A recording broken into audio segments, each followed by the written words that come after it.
So today's video is about how to vet people when you are opening up your relationship and trying to figure out who is a good match for me or who is a good match for us.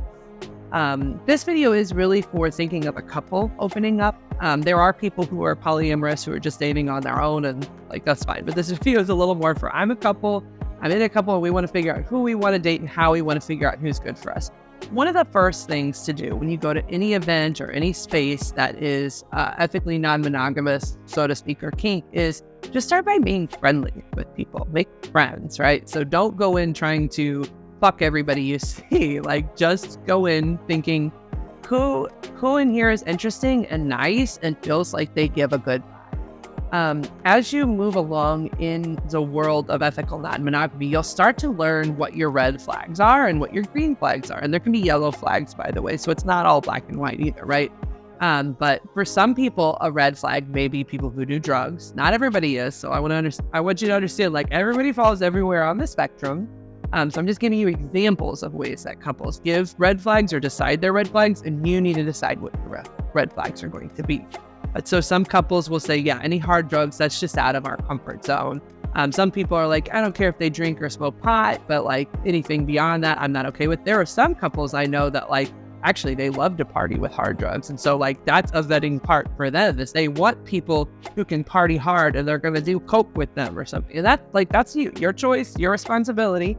But that could be a vetting process too if you're a hard partier and you want to find other like-minded hard partiers, right?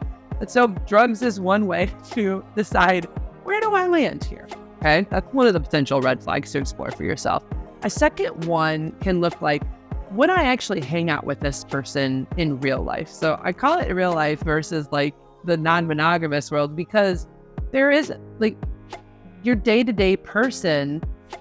Think of who you would be friends with on day-to-day, right? Yes, when you're in the ethical non-monogamous community, you are there's a little bit of, I just want to find people I'm attracted to and I want to have sex with. I get that. There's a part of that.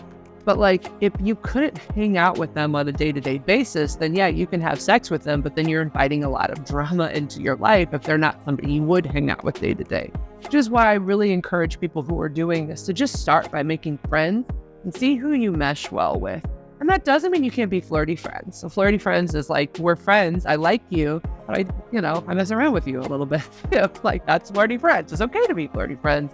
It's just helpful to start in that friendship space, because if they are somebody that in that other world and your day-to-day world you wouldn't hang out with, then this person is going to grate on you. And yes, somebody being hot or attractive can give you more willingness to deal with the drama, but I just want you to keep in mind that drama is going to impact your life. It's going to impact your day-to-day. That's another red flag for people to decide, which is, what spectrum of drama are we willing to put up with? And the interesting thing, I like to see it as a spectrum, because people are people. People have feelings, they have emotions. You can't really be ethically non-monogamous without having some level of emotions to work with, right? Even if you're the couple that decides we're only going to do one-night stands, there's still a level of drama to one-night stands, right? And so when you talk with each other and when you kind of figure out where do we land on this, you've got to decide what spectrum of drama are we okay with. Some couples, for example, land in the friends with benefits space where they're we like having people who are actually more long-term friends that are we create a friend group and we hang out with each other. We're open to dealing with some level of drama or emotions. We should just call it emotions, right? And that's okay. We're open to some level of emotions, but we're not going to take on when they're having a fight. That's not our issue.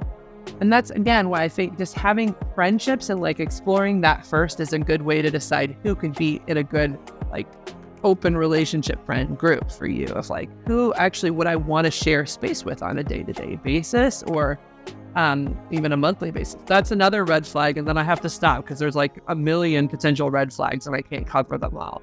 But deciding how much time and energy you want to put into other relationships is a piece of your puzzle of do I want to be talking to somebody every day? Or is it, no, I like the idea of they have their life and we have our life. We check in maybe once a week to say hello and how are you? But I want my own life that's a little separate from this. So all of these are conversations you've got to have with your partner to figure out who you are in the ethically non-monogamous community. and where you land.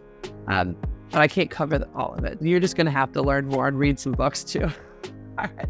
So if you'd like some help, please submit a contact form at therapistinstlouis.com. Please like and subscribe for more information, and check out my first 2 videos about ethical non-monogamy that were before this.